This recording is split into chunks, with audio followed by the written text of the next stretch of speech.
What if I told you there are basic steps in which you can take in order to achieve a loving relationship?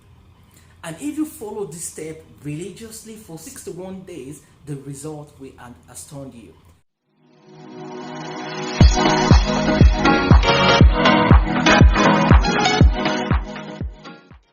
Thank you for joining the 5th edition of my weekly video, and thank you.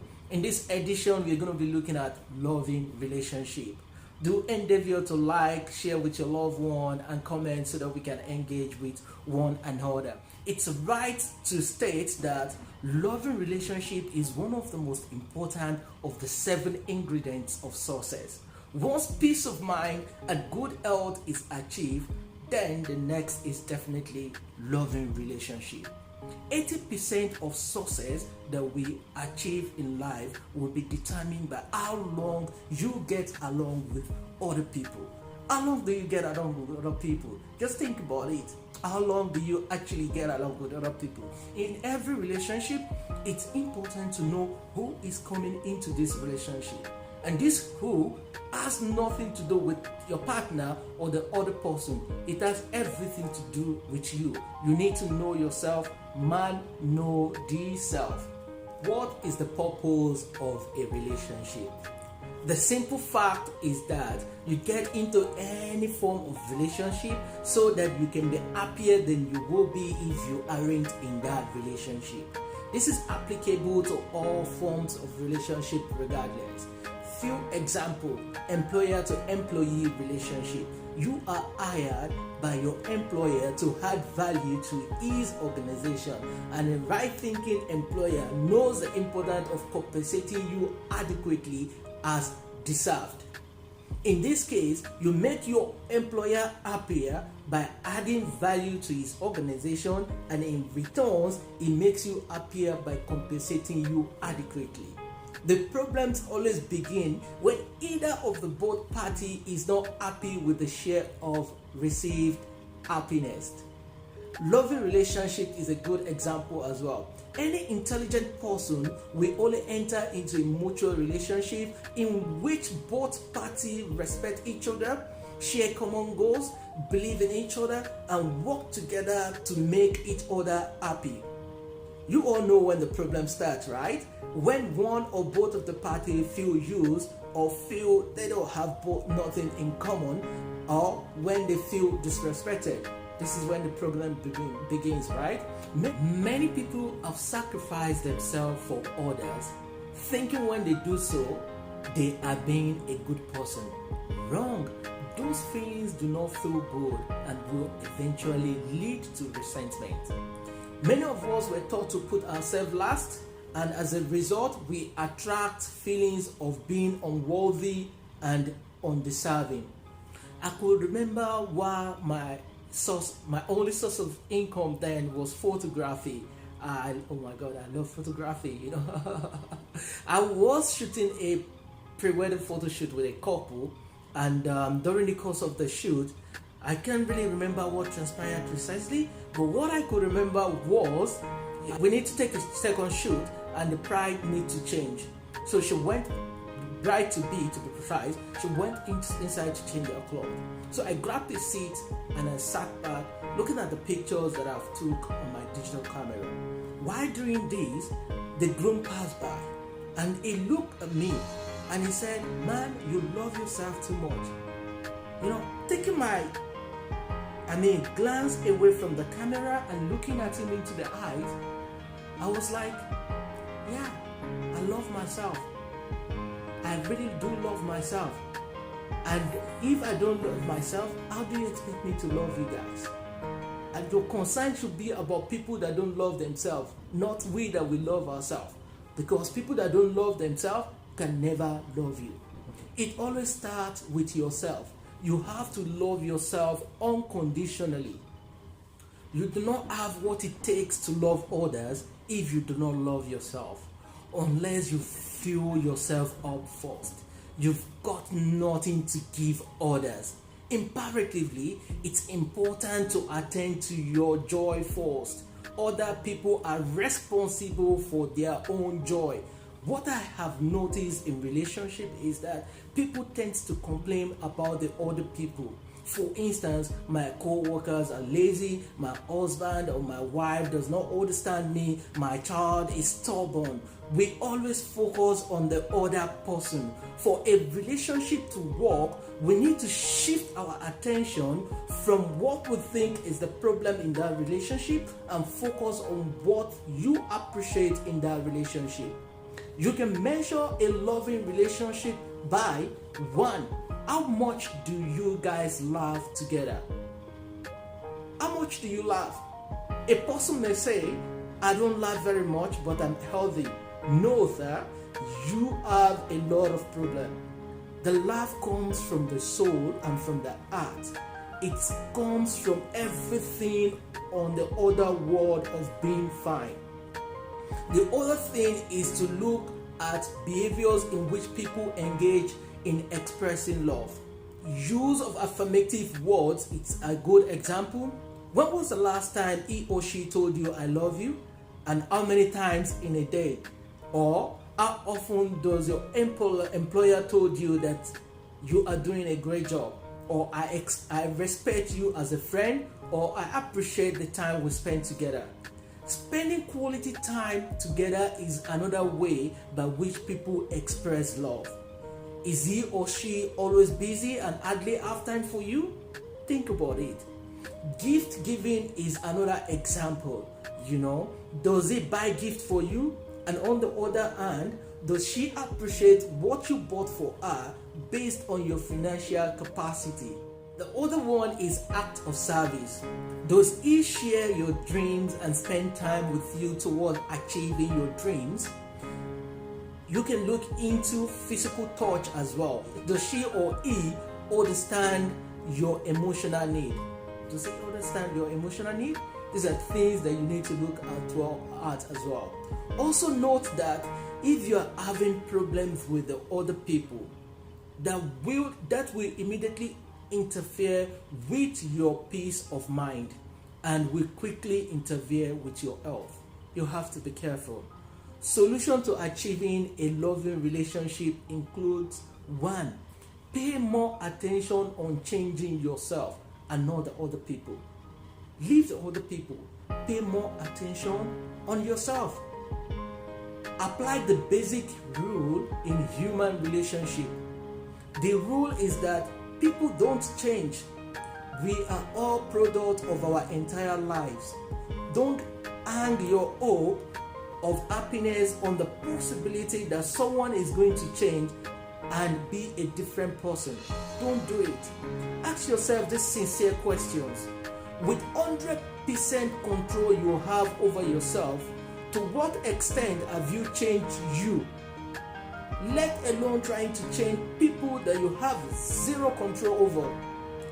Even if other people want to or promise they will change, it's not realistic to hang your hope of happiness on this possibility.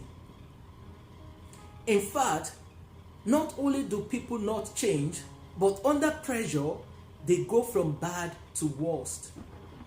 And the second is to decide to be happy. It's a decision. You have to make the decision that I want to be happy and I will be happy.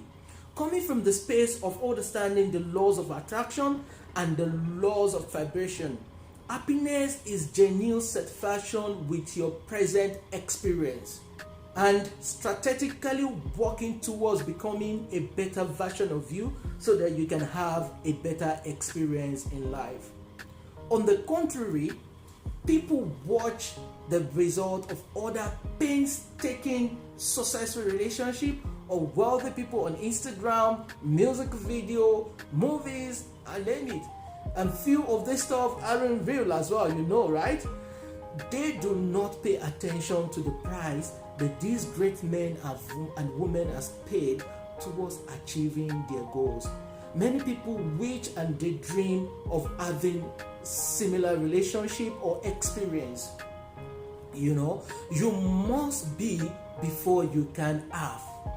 When you get an in-depth understanding of the fact that you must be before you can have, you will become satisfied with your present experience. Unhappy people, explanation of the causes of their unhappiness are usually incorrect. They mostly do not see themselves correctly. They want to change situations, they want to change events, they want to change conditions and people in their life.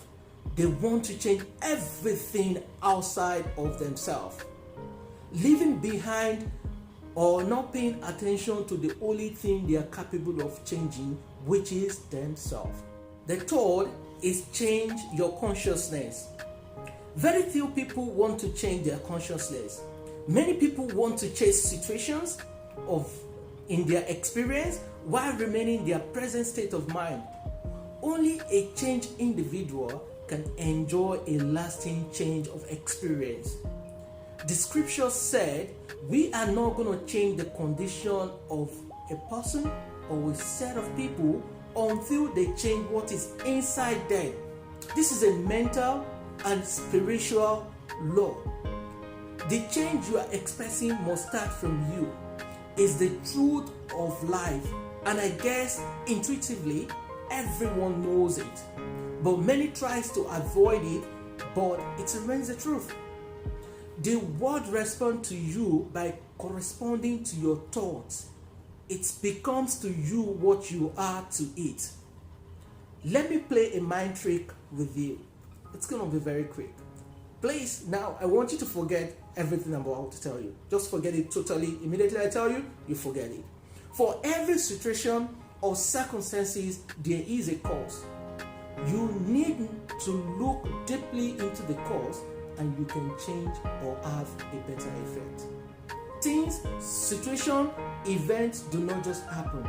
They are caused. And you will not look deeper before you find the cause of every situation. 4. You are not a tree. If you don't like where you are or the situation at hand or what is happening around you, change it. You aren't a tree. The greatest time waster or joy drainer and vast at slowing your progress down is getting into and staying in a wrong relationship. Note that. You might be wondering why this important point is the last point I will be discussing. It's important I emphasize the fact that this is done intentionally. As breaking up, divorces, resigning, cutting off friendship should be the last measure towards achieving a loving relationship. There will be no need for breakup if you've carefully selected your friends, spouse, mentor from the onset. By chance, if you've made some wrong choices in the past, strive on changing yourself first.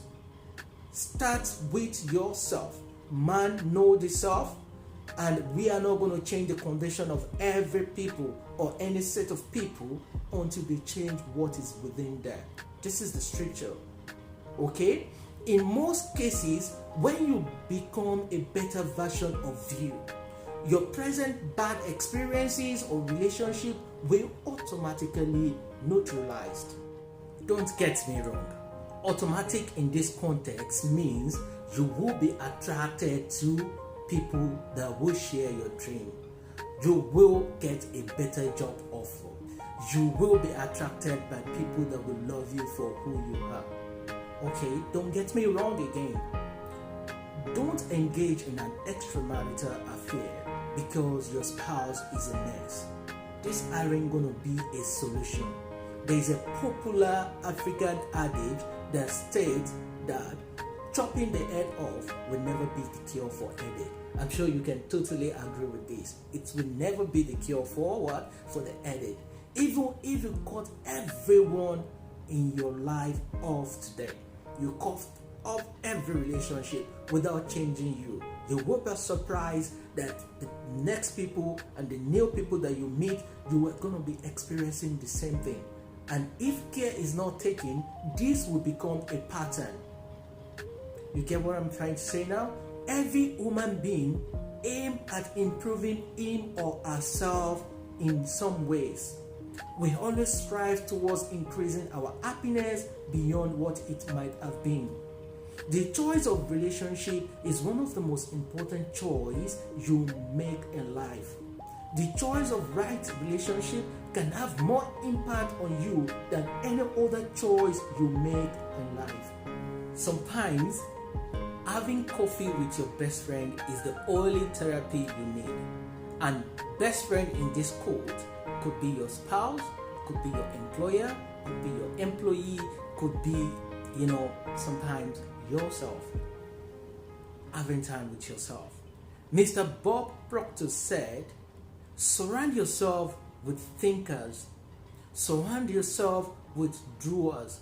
Most importantly, surround yourself with people that believe in you, even when you do not believe in yourself. Thank you for joining me today. I remain your one and only Gbadebo Anifowoshie. See you next week.